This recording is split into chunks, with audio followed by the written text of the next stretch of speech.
They know that I 100% have their backs. The trust is fundamental. And I learned this in the military, right? People will go to hell and back for you and what they stand for if they feel that they've got a sense of trust and that people have your backs. You know, we're all battle buddies together and we're in it together and we're in it to win it together.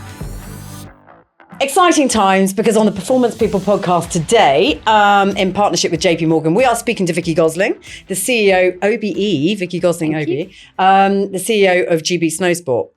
Very excited to have you on. I feel like we're slightly kindred spirits, and that will become apparent over the course of this next 45 minutes or so, I suspect. The things that you've been able to do with GB Snowsport are extraordinary, but I feel like your defining moment goes back further than that, and it's sort of shaping how you're now managing the role that you're in. Yeah, I think that's fair to say, and definitely you're right on the kindred spirit. But and so I was delighted to come actually and be here.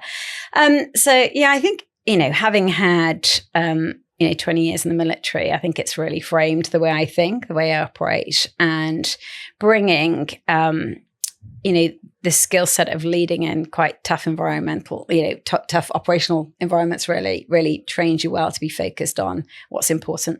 So back in 2013, 2014, you thought that you were going to go on a military exercise, that you were going to be deployed to Afghanistan and you would have to carry out particular duties out there. And this all came about by virtue of a phone call that came through, and you thought, this is what's going to happen on this phone call. Except that isn't what happened. What happened?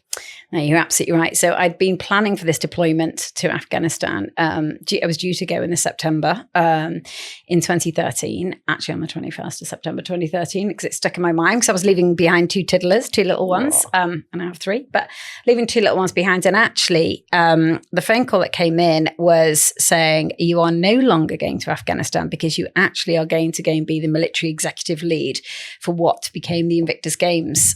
So rather than Afghanistan, it was Kensington. It's not a bad switch.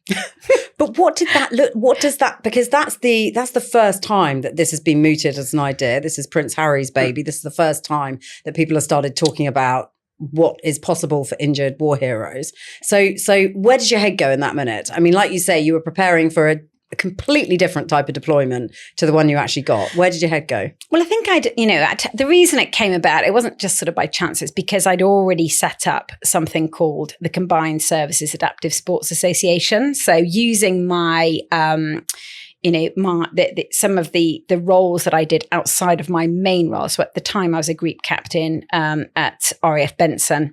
And as a side hustle, I was also the Commodore of an RAF water sports centre. I was also, used to play tennis for the RAF, not very good, but I used to do that too. And so I had taken the opportunity, having had, friends, colleagues blown up sadly through Afghanistan and Iraq, to build this setup whereby the men and women could come to the water sports centre and do water sports, adaptive water sports, or they could come and play tennis, wheelchair tennis. And so I got known as this guru of adaptive sports, really. And so when we sent Harry out to go and have a look at how the Americans catered for the wounded, injured and sick servicemen and women, I had a good idea about what he was looking at and what he was thinking. So when he announced at the end of his press release that he, in fact, was really excited to take these games back to the UK, make them bigger, better and international, and I got that call, it was really exciting. We can imagine the sliding doors moment for me, really. But again, I wasn't quite sure where we were going to start, hence why it was brilliant to then bring in Sir Keith Mills, who ended up being, our chair. We had the Olympic board from 2012. Amazing. And we also had the Olympic Park. And we had a good old Boris who just knocked on his door and said, can we borrow it? And fortunately, he said yes. And when you're pulling something like that together, like you say, there's so much goodwill, there's so much enthusiasm, there's great names in the frame to help you sort of structure something like that. How do you focus? Because presumably that's what you've really got to do to get it off the ground. Yeah, I think it was all about, again, what's the mission? So what was the mission? Yep. So the mission was to demonstrate the power that sport could play in recovery and to showcase the armed forces. Because a lot of people knew about the armed forces, but everybody, it's difficult to understand actually what do they stand for. And there's definitely a degree of separation, right, from actually people that are in active service and what they're doing to the rest of us understanding that. Yeah, and I also think people take it for granted. They do take it for granted until they genuinely see and they can visualize, these men and women actually are out on deployment and operations and continually operating 365 days a year around the clock to keep us all safe. And they have a big role to do, but we don't tend to know about it. We don't tend to acknowledge it. So telling the stories through these incredible men and women was really important. So that was the mission. And then we set about building the brand, and we used the William J. Ernest poem of, Invictus. I am the captain of my soul. I am the master of my fate, which was really apt. We had a brilliant creative agency. Yeah. And then it was about who. So who's going to come, right? So we had to decide which nations were going to come because we wanted to make it international. And we looked at the nations that have fought alongside us in Afghanistan and Iraq because they were the most recent conflicts where we'd taken the most injuries. Yeah. And so we created a mantra of we train together, we fight together, we recover together. And it was my role to get out there and also find these nations and speak to the movers and shakers in each of the nations and bring, a cohort from each nation to compete in the games. Then we had to pick the sports. So we picked 9 sports. But it's one thing from going from having that as a side hustle in what you were doing in a previous life to then suddenly running this show or being part of running this show alongside Prince Harry as the figurehead, who's obviously going to get as much media attention as you can possibly muster, plus all these big dignitaries around you that are helping you put this thing together. I mean, you must have had a really strong sense of self, a really good sense of self-belief, of self-confidence going into something like that. I think what you do in those environments, and obviously we had a cracking team that was set up, but what you do in that environment is you focus back on what is the output, what is the mission, and what do we need to get there. And you will find, bearing in mind we had a real time pressure as well. I think in the end we ended up with 9 months, which is slightly ridiculous. Yeah. And so it's all about what's the end state, and then you find a way. Do you find a way by surrounding yourself with the right people, with the right mindset that are completely aligned to the deliverables, and then you can deliver? Because you'll find that if you are not, in an environment whereby you've got people distracting you, nobody really sure about what the actual goal is, and not having people aligned to the mission or the output, then it's really tricky. And the mission was really clear. And so we had a time frame. We had some games to put on. We had to make it international. We had to make it brilliant. We had to tell the stories. We brought BBC in, did the documentary, and that was it, really. I mean, it was a lot more than that, clearly, that happened in the background, but we got there. What did you learn most from that period of time, do you think? What was the sort of the greatest takeaway, other than having a very clear mission? The British public.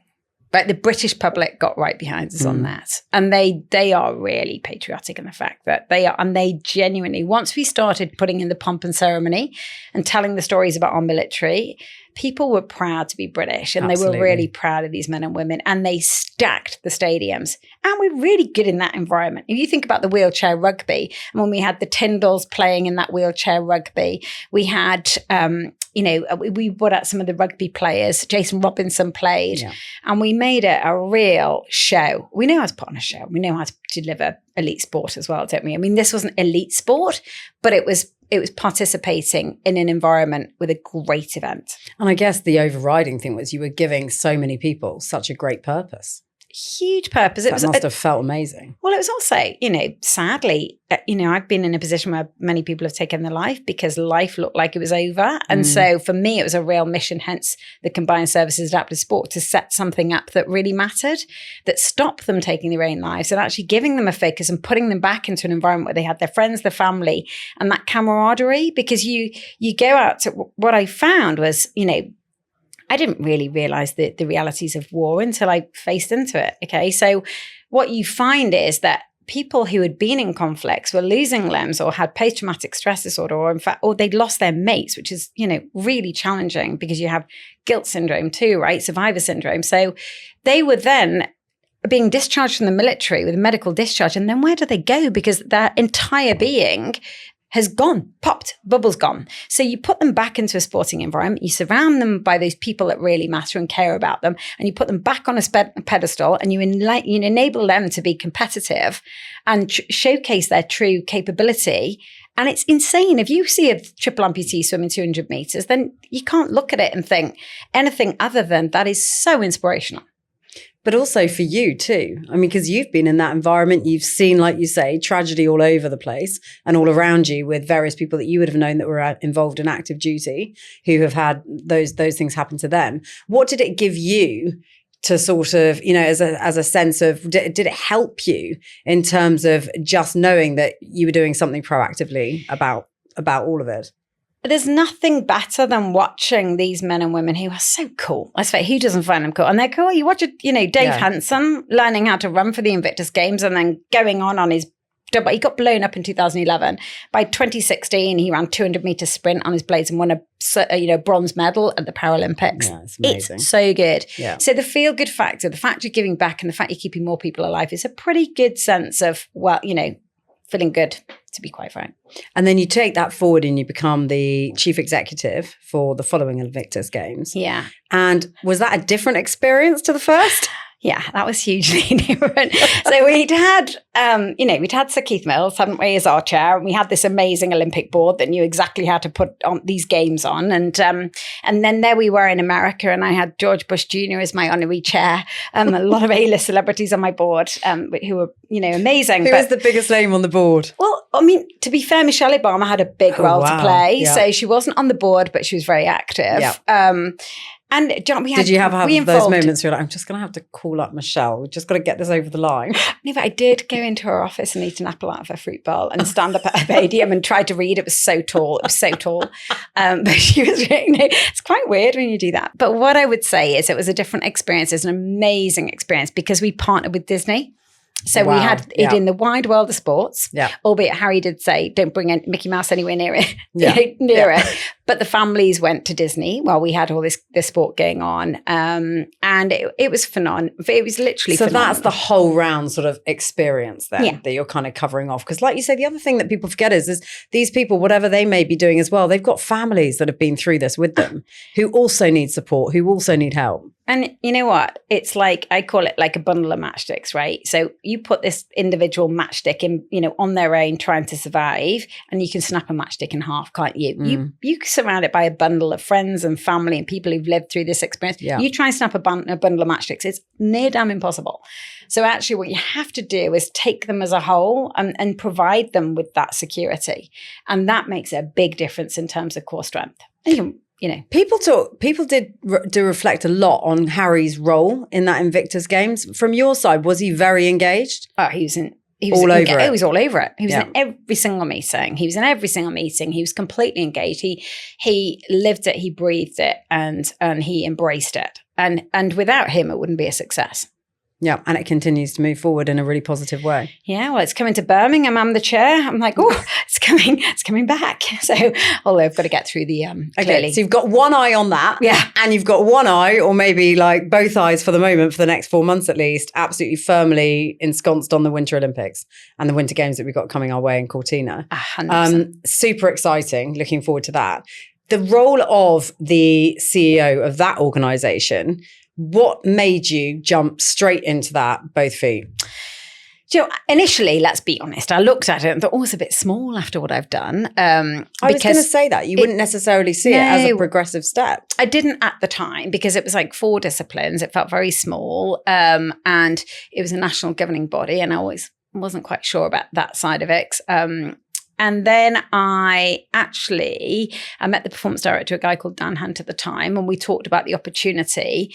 And I said, well, can I do what I need to do with it? In other words, can we make it really punchy, set a really bold ambition and build it into more like an NFL than a national governing body that isn't really delivering too much in terms of winter sports. Yeah. So we created this we set a really punchy vision to become a top 5 nation by 2030, which everybody was like, wow, that really is ambitious because we haven't exactly got mountain ranges or, lots of snow. So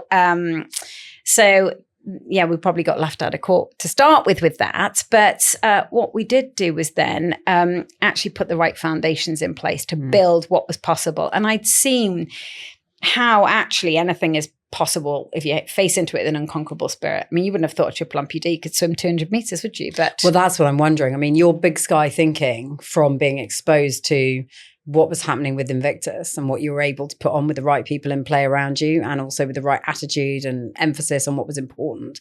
Actually, you take that with you, don't you, into this, and you can see actually then not what's quite small at the time, but what the potential could be. So true. I mean, I recognize that, this is a nation that's I call it the Brits with grit, right? We've got this amazing talent, and the talent was there, across the multiple disciplines. So the first thing we had to do was effectively merge it with para snowsports, expand the disciplines that we had, because we could see Charlotte Banks was out there, but she was racing for the French. So we needed to bring her back and put her, because she had British parents, put her under our umbrella. She was 4th in the world at the time, and she subsequently became a world champion. And then we rebranded to what was GB Snowsport. So we effectively had to take all of these individual disciplines and then get them under this same brand, because with a powerful vision like that, we were stronger as a collective. And I think I'd also learned that, it was the power in the collective. There's no way we'd achieve that vision if we did it as individual disciplines. And so through expanding it, it became very possible. And just run through what all the disciplines are, because there's 12 sports that sit under your banner. Yeah, it's huge. So we've got freestyle ski. This will be awful if you forget one, won't it? I know. I do have that. I think it's like forgetting your children, isn't it? Someone it's exactly the challenge of 12. Hang on, let's go. So freestyle ski, and within that you've got half pipe, and you've got slopestyle and big air. Yeah. Then so you look at Kirsty Muir. That's a good example. She does freestyle ski, and she does both of those two different disciplines of freestyle. She does slopestyle and big air. Yeah. Then you've got freestyle snowboard. Yeah. And again you've got big air. And you've got slopestyle. You've got Mia Brookes. Yeah, so amazing. World number 1 at the moment. Yeah, she's incredible. And then you've also got half pipe. So that's where on skis, and you go in and out with your skis in a half pipe, quite literally big half pipe. And Zoe Atkin, current world champion. Yeah. And then you've got half pipe on skis as well. So we've got Gus Camworthy, who's doing half pipe on skis. Yeah. You've then got moguls, which is the one with the bumps and the two tricks. Really uncomfortable if you get it wrong. Oh my God, seriously. And anyway, let's not get that. And then you've got Michaela Gherkin-Schofield and Matteo Jeansson. They're amazing at moguls. And there's dual moguls and individual moguls. Okay. Dual moguls where you come out the gates together. Yep. You've then got cross country. Yep. You've got alpine. Yep. And then you've got border cross, which is where the 4 of them race out together. Charlotte Banks, world champion. And then you've also got ski cross. So it's the same thing. Ski cross. Yeah. It's the same thing, but it's on your skis. Yeah. And then we've got Para-Nordic, which is the sit ski. We've got Scott Mina. You've got para-snowboarding, Ollie Hill, JBM and some of the team, Nina, Spox. And then you've got para-alpine, and we've got sit ski and standing, visually impaired. So I mean, that is amazing. Yeah. Like literally named those as if there was nothing to worry about. There's so many to think about. And the thing that I find so horrifying in all of this is the budget. I mean, you will find it more horrifying than I will. But actually, when you're reading about some of the things that you've had to do to get to a place of, competitive nature or whatever it might be, it's extraordinary. And sometimes a siege mentality can get you so far and does often galvanize a team and get you somewhere. But then beyond that, if you're building on that, it becomes very, very tiring. I mean, just break down what that looks like in terms of how are you funded and how does it work? Yeah, it's brutal. I mean, we receive public funds of 7.2 million for the Olympic disciplines, across all the Olympic disciplines I've just suggested there. That's for the world-class program. So largely the freestyle, they fund £82,000 a year for alpine.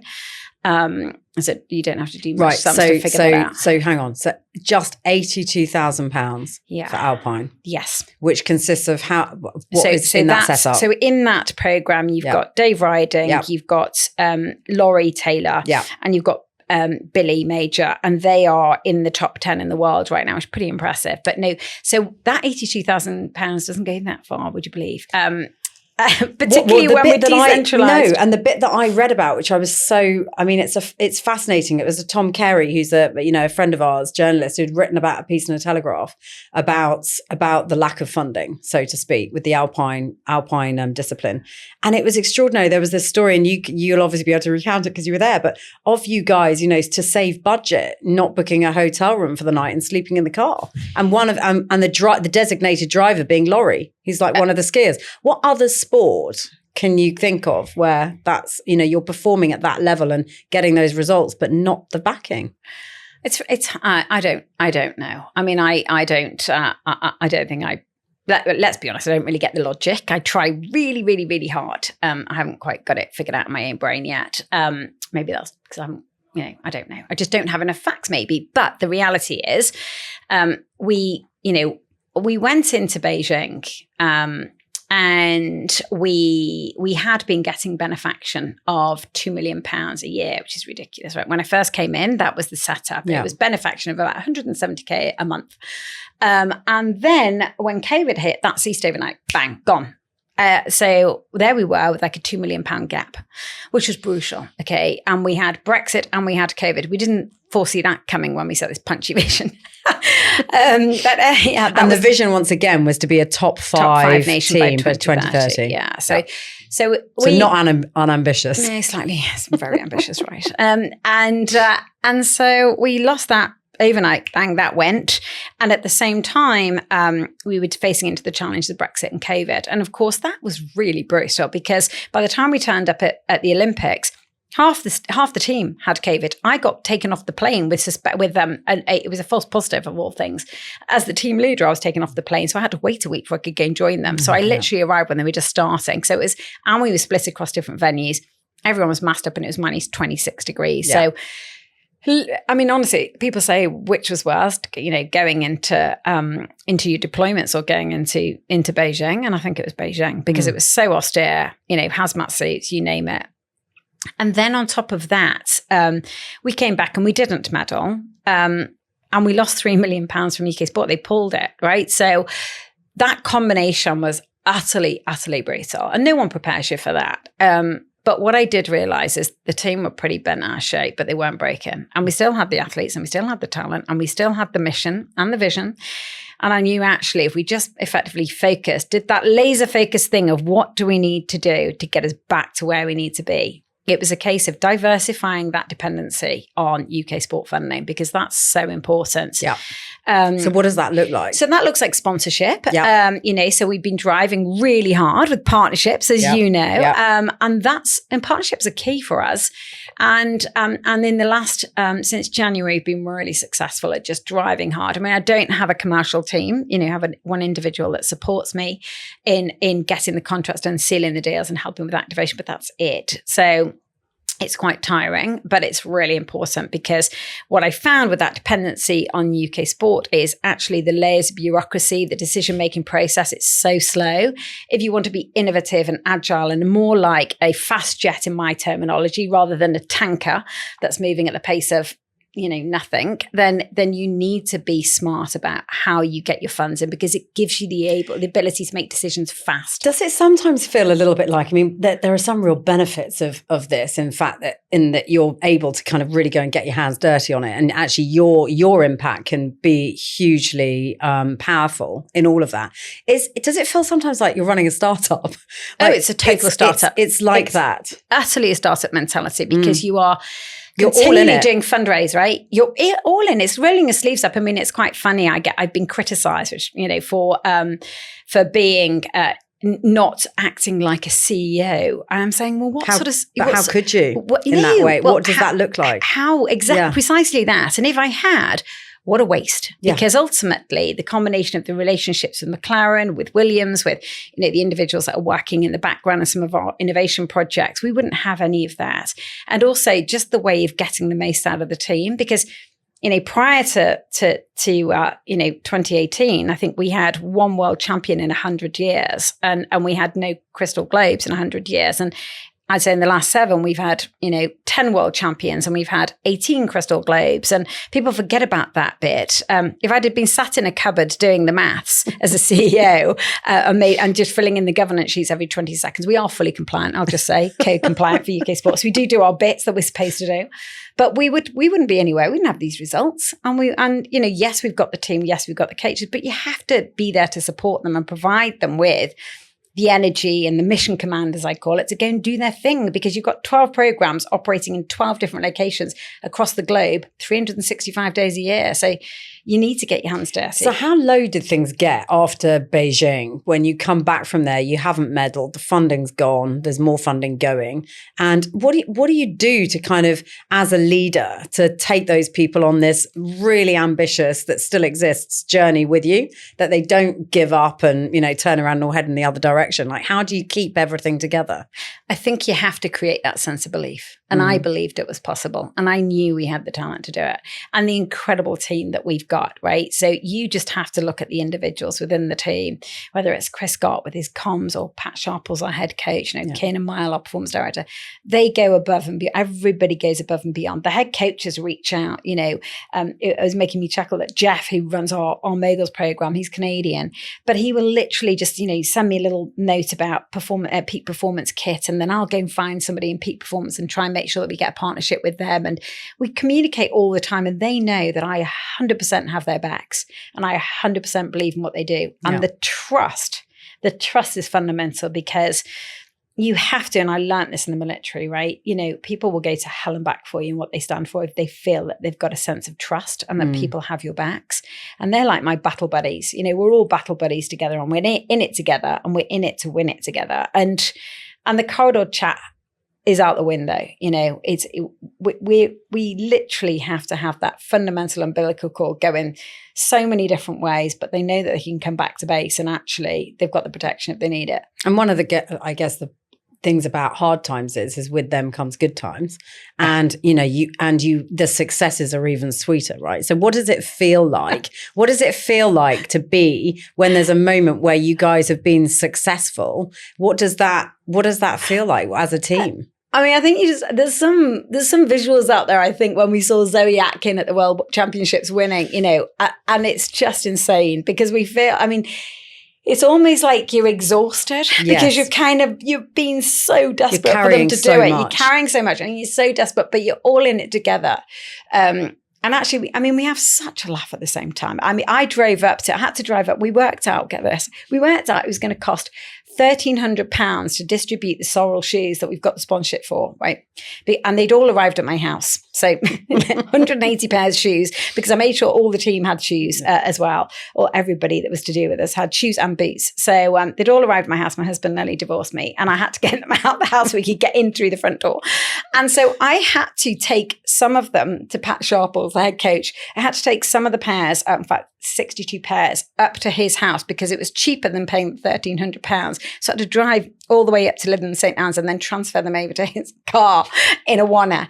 And, but ultimately, and then we go out to dinner, and then we have a giggle, and we've got moments like that.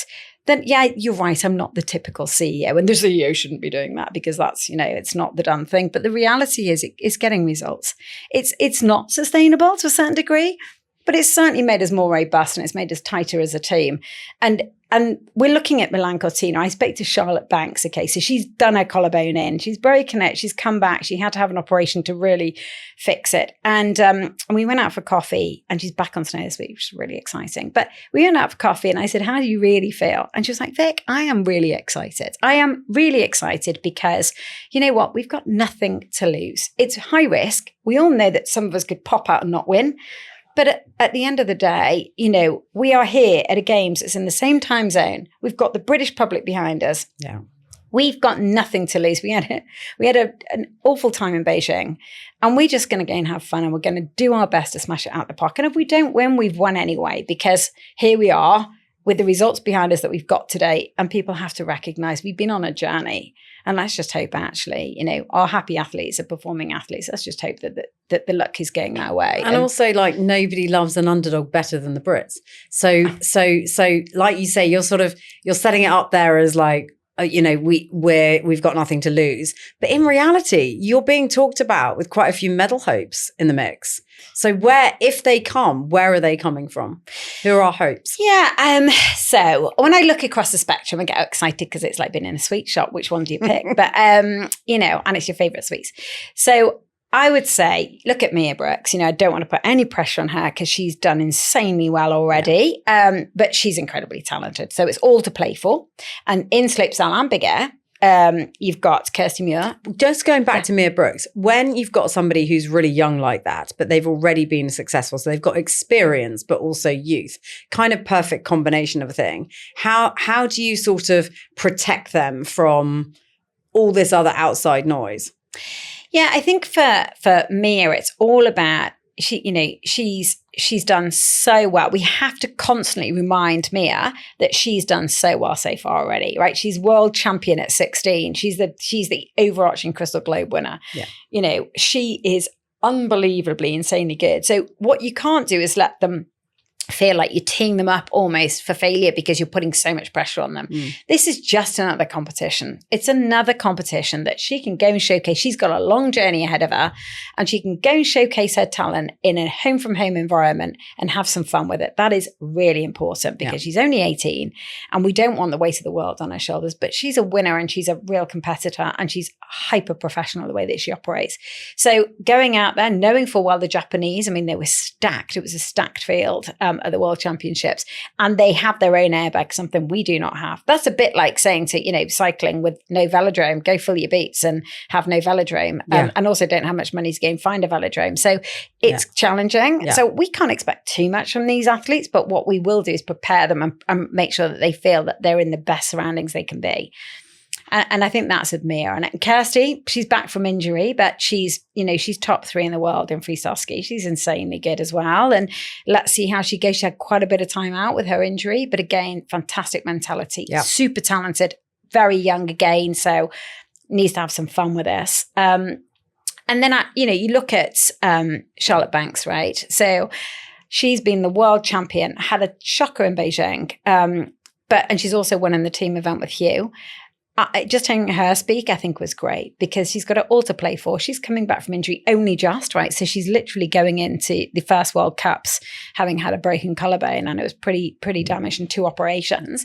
But she's ready for it, and she's got a winning mentality, 4 seconds ahead of the majority. So Charlotte and Hugh combined is great fun to watch. So if anything, that's going to be super entertaining. But they've shown that they've got the talent to be the world champions again. So let's just see what happens. I also think Zoe Atkin, she's the world champion half pipe. How exciting is that? So again, she's kind of out there. She's the front runner. Let's see what happens when she goes up against some of the others in the field. And then you look at the broader sports and you think about, look at moguls. I mentioned Michaela and Matteo. Matteo is the junior world champion at the moment, and on a good day, he can really, show what he's made of. And the same for Michaela. And then cross country. Who doesn't love watching Andrew Musgrave and that team in action? And if we've got 3 creative spots, we're hoping for 4. If we get 4, we get a team sprint event. Those guys are insanely good at that. And then, of course, our, beloved Alpine, Dave Ryding, final hurrah. He's got to give it all. So he's probably the most technical skier in the world for slalom. And let's just, he's like a fine wine, isn't he? He's just getting better with age. So let's hope he delivers. And then, of course, Billy and Laurie, we want all 3 of them there. And then you've got Reese Bell and you've got Vicky Pella. We don't know who's qualified yet. We don't know if they're definitely in the games yet, but we're really hopeful. Once we select the team, these are some of the potentials, but once the team is selected in January, it's all to play for.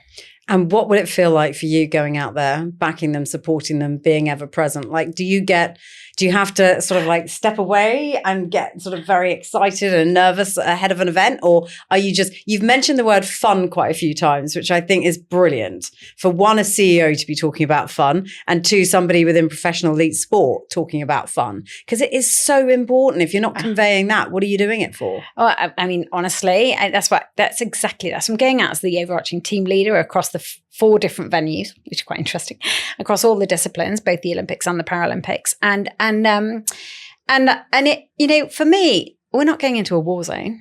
We're going in for these men and women to deliver, performances that they're well capable of, and they're competing against the best in the world, and they don't have their equivalent velodrome, and we don't have the budget of the Americans of 60 million a year, right? So, and we're up against the best in the world. But the difference now is we're not going out there to participate. We're going out to win. Previously, we'd be lucky, we'd be really happy, wouldn't we? If we had a place. If you got to the Olympics, like, hurrah, I'm going out to the Olympics. It doesn't matter if you came 30th or 50th, you're there. In the Winter Olympics specifically, I'm talking about. And now we're going out ranked in the best that they've got. So the thing I'm excited about is the Brits will be tuning in, used to looking for the one potential Brit that may come, in the top 30, we're lucky. You turn on to every single discipline and you're like, oh my goodness, we've got a chance. Yeah, gone are the days of Eddie the Eagle. We've moved on since then. We're now going to make and we've got 2 documentaries with Warner Brothers. I've been trying to get that up and running for the last couple of years. And we've got one on the Alpine guys. And we've got one on our freestyle women. I mean, how blessed are we? That shows the interest out there. So we're going to be able to showcase the talent before we even get to the games in January through these documentaries. And then I think Britain will be really proud of being able to turn on the screen and see, the Union Jack flowing throughout really all our different disciplines with our incredible athletes. Which leads me sort of finally to the point of what on earth would be possible if you actually got the funding that would be required to compete on a level playing field with, we're already doing what we're doing. Yet you look at like the States on a budget that's like, what did you say? 60 million. And Italy, Canada, sort of half the States, something like that. So if we had something that was between 20 to 30 or in that sort of area, what's possible? Could be really tricky. Even if we've got the same as hockey, we'd be happy, wouldn't we? But no, I think it'd be scary. I think it would be truly scary because the potential's there. And all it would be, we've shown what we can do with the money that we have. And if we were actually able to spend money on what we would like to spend money on. I was going to say, what would you spend it on? Because there is that problem of being sort 100%. Of distracted. So what would you spend it on? We would definitely spend it on, on the talent, up and coming talent. At the moment, they don't get any funding. It's only the world-class programs, right? So how are you supposed to bring anyone through? Well, exactly. So it's the talent pipeline. And we've got some incredible talent. Look at the Carrick-Smith brothers, some incredible talent coming through. So we'd put some money into the talent. We'd also build our own airbag setup in the UK. Yeah. And we would ensure that we've got coaches that are focusing in on this talent. Plus, we would do, we have to be so stingy in terms of our Southern Hemisphere training this year would not have happened had we not had sponsorship and partnerships on board, because we didn't get that uplift from UK sport that we really wanted and we really needed. So we've had to find the partnerships, and those partnerships have helped fund this training. And so imagine if we did have the money to do the proper training, because we've got world-class brains that know what it takes to win. We've got a brilliant strategy. We just don't have the money to fund it. And I just think it'd be super scary. I think the nations are scared already. They'd be even more scared. There's so much potential, isn't there? It's insane. One thing you wouldn't be doing. Well, no, actually, do you know, I still think regardless of 30 million plus a year, you would still be getting in your car and driving those shoes up to Lytham St Anne's. I might have to, I think it's still in you to do that. You'd still be camping out in a car if needs must with Pat Sharples. Well, do you know what? The camping in the car. To this day, we said it's one of the best stories anyway. And we still laugh. Just explain what happened, because it's a bit of a classic. God. This is what happens when you don't get the funding that you need to make it all sing. Everything went wrong. So we both were coming in. He's flying in from Manchester. I'm flying in from London. We've got budget airlines, clearly. And then his flight's significantly delayed. So I get to Geneva, and then poor Pat's 3 hours delayed. So by the time and we can't get 2 different hire cars, God forbid, and we've got a budget hire car that's tiny. I did live to regret that one. So we've got this budget hire car, and Pat's arriving with his skis. Yeah, so you can picture the scene: skis, boots, everything. And the pair of us are getting into this car, and it's about 10:30, and then we've got to drive up the mountain. We get up to the mountain, and the team are sleeping there. And then we realise that because we've got budget accommodation, you don't have a concierge or anything on the door. So 11 o'clock, lights out. So we're like, oh no. And the last thing we can do is phone the team and disturb them, because they're training in the morning before they're racing. So because they had a World Cup. So I said to Pat, don't worry. Look, we'll be innovative. We'll go and find something. There's no way we could get in. There was no chance. So I said, we'll go and find somewhere.